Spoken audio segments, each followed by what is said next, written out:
The evening light slipped quietly through the half-drawn curtains, painting soft gold across the room. She stood still by the window, her reflection blending with the fading sky. There was something heavy in the silence. Not anger, not grief exactly, but the ache of something missing for too long. The world outside carried on. Cars passed. Children laughed. But inside, time felt slower, like the air had thickened around her. Every movement felt deliberate, as if she was afraid to disturb what was left of the peace she had built.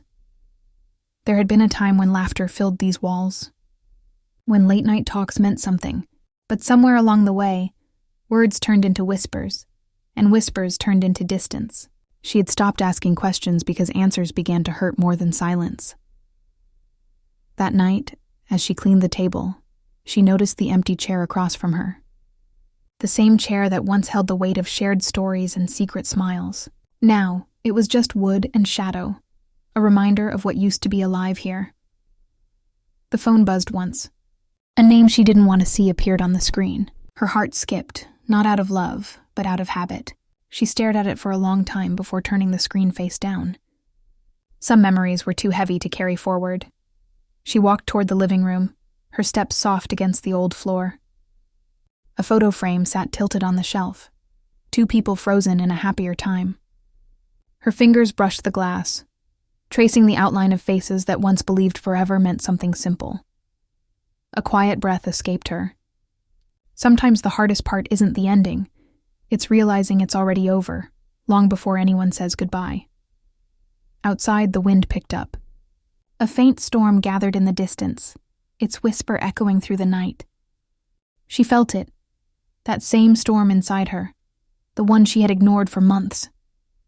She went to the porch, letting the cold air wrap around her. It was sharp, almost cleansing. For a moment, she closed her eyes and let the world blur. The air smelled of rain, of change, of something about to break and rebuild. Maybe this was what healing looked like. Not grand gestures or perfect closure, but quiet acceptance. The courage to stop waiting for what was never coming back. Inside, the clock ticked softly. She turned off the last light, leaving only the faint glow of the storm outside. Her hand rested on the doorknob for a moment, and then she whispered something only the night could hear. A small goodbye that finally felt real. As the rain began to fall, she didn't hide from it. She stepped out, letting the drops find her skin, each one carrying away a piece of what she no longer needed to hold. The storm wasn't frightening anymore. It was honest. It was freedom. And somewhere between the sound of the rain and the rhythm of her heartbeat, she realized, sometimes losing someone isn't the end of love.